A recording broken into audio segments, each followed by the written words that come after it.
Dear students, good morning. मैं doctor Rozy Shah आज BA third year के सेकंड पेपर में मैं आपके साथ नया टॉपिक शुरू करने जा रही हूँ। टॉपिक है प्रवास।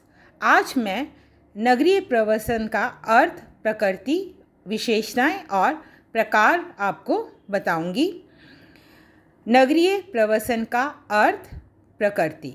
भारत में ग्रामीण जनसंख्या के नगर या अन्य स्थान की ओर या अन्य स्थानों में जाकर बसना हो रहा है, जिनके अनेक प्रभाव गांवों और कस्बों, नगरों एवं महानगरों पर पड़ रहे हैं।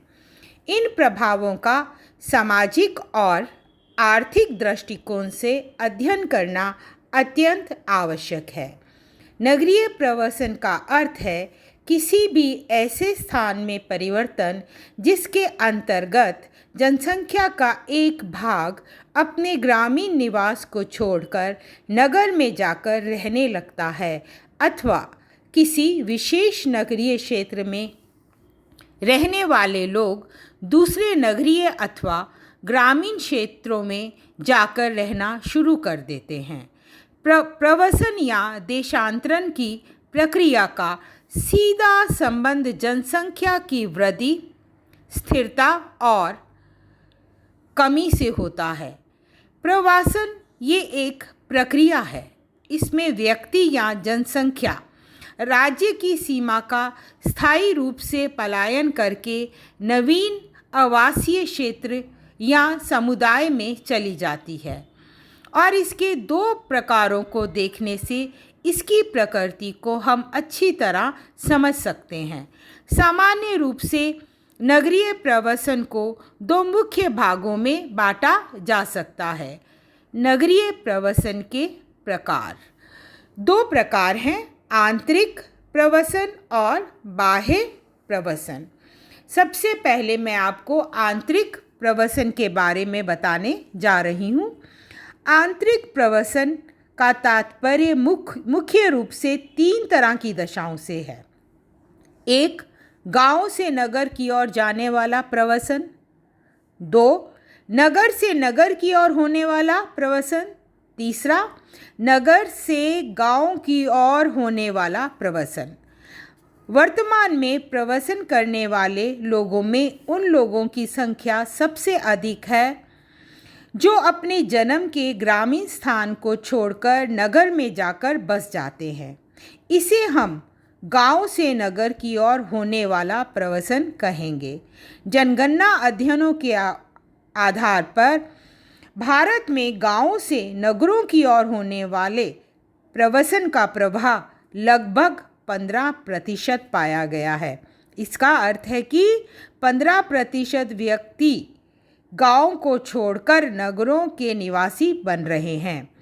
दूसरा स्थान उन प्रवासियों का है जो एक नगर से दूसरे नगर की ओर प्रवासन करते हैं। समाजशास्त्री आशीष बोस ने विभिन्न जनगणनाओं में दी गई सांख्यिकी के आधार पर नगर से नगर की ओर प्रवासन करने वाले लोगों का प्रतिशत 8.2 बताया है। इन लोगों में सबसे अधिक संख्या उन लोगों की है जो सरकारी या गैर सरकारी पदों पर काम करते हुए एक नगर से दूसरे नगर को ट्रांसफ़र कर दिए जाते हैं, स्थानांतरित कर दिए जाते हैं या व्यापारिक उद्देश्य से स्थान परिवर्तन करते रहते हैं। सबसे कम संख्या उन लोगों की पाई गई जो नगरों से गांवों की ओर प्रवासन करते हैं। ऐसा प्रवासन पुरुषों की अपेक्षा स्त्रियों में अधिक है और इसका मुख्य कारण है नगरीय महिलाओं का विवाह ग्रामीण क्षेत्र में होना। अब मैं इसका दूसरा प्रकार आपको बताने जा रही हूँ, बाह्य प्रवासन। इसे हम अंतर्राष्ट्रीय प्रवासन अथवा देशांतरण भी कहते हैं। जब कुछ व्यक्तियों अथवा समूहों द्वारा अपने देश को छोड़कर दूसरे देश के नगरीय क्षेत्र में जाकर बसा जाता है तो इसे बाह्य नगरीय प्रवासन कहा जाता है। बाह्य प्रवासन भी दो प्रकार का होता है। कितने प्रकार का मैंने बताया? दो प्रकार का होता है। एक अप्रवास, दूसरा उत्प्रवास। आज विकसित और विकासशील देशों के बीच जैसे जैसे आर्थिक, शैक्षणिक, राजनीतिक संबंध बढ़ते जा रहे हैं, उत्प्रवास अथवा अप्रवास के रूप में बाह्य नगरीय प्रवसन में भी तेजी वृद्धि होने लगी है। भारत में आज विज्ञान, प्रौद्योगिकी, चिकित्सा से संबंधित अत्यधिक कुशल युवा पीढ़ी की एक बड़ी संख्या विकसित देशों में, इन देशों में जैसे America, Germany, France, England, Canada जैसे देशों में जाकर बसने लगी है। वहाँ उन्हें भारत की तुलना में अधिक वेतन और सुविधाएं प्राप्त हो जाती है, इसलिए वो वहाँ पर बसना चाहते हैं। अंतर्राष्ट्रीय व्यापार में वृद्धि होने से भी बहुत से भारतीय विदेशों में अपना उद्योग स्थापित कर लेते हैं। पिछले कुछ वर्षों से कुशल और अकुशल कारीगरों और दस्तकारों की भी एक बहुत बड़ी संख्या खाड़ी देशों में जाकर बसने लगी है। राजनीतिक संबंधों के कारण भी प्रशासनिक और राजनीति और अन्य सेवाओं से संबंधित लोग अस्थायी रूप से जाकर विदेशों में बस जाते हैं। ये सभी उत्प्रवास के उदाहरण हैं। अनेक दूसरे देशों से भी भारत में आकर बसने वाले लोगों की संख्या में बढ़ोतरी हो रही है। ऐसे अप्रवास से नगरों की जनसंख्या के आकार में अधिक परिवर्तन नहीं होता, लेकिन इससे नगरीय जनसंख्या में कुछ संरचनात्मक परिवर्तन होने लगते हैं और राजनीतिक स्तर पर इस तरह के अप्रवास ने अनेक नई समस्याओं को जन्म दिया है। मैं यहाँ पर एक और बात आपको बता देना चाह रही हूँ कि राजनीतिक रूप से भी हम जब अप्रवास होता है या उत्प्रवास होता है, राजनीतिक रूप से भी अनेक प्रकार की समस्याएं सामने आने लगती हैं। नगरीय प्रवसन की विशेषताएं। नगरीय प्रवसन का संबंध मुख्य रूप से उन लोगों से है जो नौकरी या व्यवसाय करते हैं और वे लोग आर्थिक कारणों से अपने मूल निवास को छोड़कर एक विशेष नगर में आकर बसते हैं। नगरीय प्रवसन में उन लोगों का प्रतिशत सबसे अधिक है जो छोटे नगरों की अपेक्षा बड़े नगरों की ओर अधिक प्रवास करते हैं। लिंग के आधार पर देखें तो नगरीय प्रवसन में स्त्रियों की तुलना में पुरुषों का प्रतिशत अधिक है। जो लोग अपने राज्य को छोड़कर किसी दूसरे राज्य के नगर में जाकर रहने लगते हैं, उन्हें बाह्य प्रवासी अथवा बाह्य प्रव्रजक कहा जाता है और इनकी संख्या केरल, उत्तर प्रदेश, बिहार, राजस्थान, हिमाचल प्रदेश के लोगों में सबसे अधिक देखी जा सकती है। एक राज्य से दूसरे राज्य में होने वाले नगरीय प्रवसन के अंतर्गत विकसित राज्यों में आंतरिक प्रवसन की दर अधिक है। भारत के केंद्र शासित प्रदेशों में दिल्ली और चंडीगढ़ में बाहर से आकर रहने वाले लोगों का प्रतिशत सबसे अधिक है, जबकि बड़े राज्यों के अंतर्गत पश्चिम बंगाल, महाराष्ट्र, पंजाब, हरियाणा, गुजरात, मध्य प्रदेश आदि नगरों में होने वाले आंतरिक प्रवास की दर सबसे अधिक है। नगर से गांव की ओर प्रवसन करने वाले व्यक्तियों की संख्या सबसे कम है और उन लोगों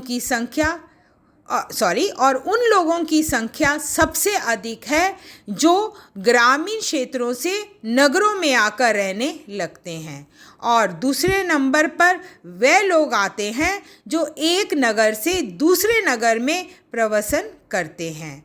नगरीय प्रवसन में उन व्यक्तियों का प्रतिशत सबसे अधिक है जो अपने ही राज्य की सीमाओं के अंतर्गत एक स्थान को छोड़कर दूसरे स्थान पर जाकर बस जाते हैं और दूसरा स्थान उन लोगों का है जो एक राज्य से दूसरे राज्य के किसी नगर में प्रवसन करते हैं और सबसे कम प्रतिशत उन लोगों का है जो किसी दूसरे देश की ओर प्रवसन करते हैं। अब मैं स्थायित्व के आधार पर आपको नगरीय प्रवसन के बारे में बताने जा रही हूँ। स्थायित्व के आधार पर नगरीय प्रवसन को दो मुख्य भागों में बांट सकते हैं, एक अस्थायी नगरीय प्रवसन और दूसरा स्थायी नगरीय प्रवसन। पहले मैं आपको अस्थायी नगरीय प्रवसन के बारे में बताऊंगी और उसके पश्चात मैं आपको स्थायी नगरीय प्रवसन के बारे में बताऊंगी। अस्थायी नगरीय प्रवसन वह प्रवसन जो गांव से नगर की ओर अथवा नगर से नगर की ओर अथवा नगर से गांव की ओर एक सीमित समय के लिए किया जाता है, इसे हम अस्थायी प्रवसन कहते हैं। ऐसे प्रवसन का उद्देश्य अस्थायी रूप से किसी नगर में जाकर अधिक आर्थिक साधन प्राप्त करना होता है। अस्थायी प्रवास करने वाले लोगों में स्त्रियों की तुलना में पुरुषों का अनुपात अधिक होता है। क्यों? क्योंकि नए नगर में सभी लोगों को आवास की पर्याप्त सुविधाएं प्राप्त नहीं हो पाती हैं।